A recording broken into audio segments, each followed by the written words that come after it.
Kung isa kang dating OFW ng Middle East, aminin mo, nung nag-stay ka lang sa Pilipinas, sinahanap-hanap mo yung amoy ng paligid nila. Halimuyak ng katawan, halimuyak ng mall, halimuyak ng taxi, ng office. Alam mo yung binabanggit kong halimuyak? May kilikili, di ba?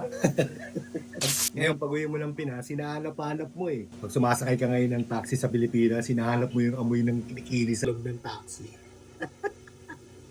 Ang weird, no? Hahanapin mo yung amoy na kinahinisan mo dati sa Saudi. Pero nag-stay ka na sa Pilipinas, hinahanap-hanap mo na.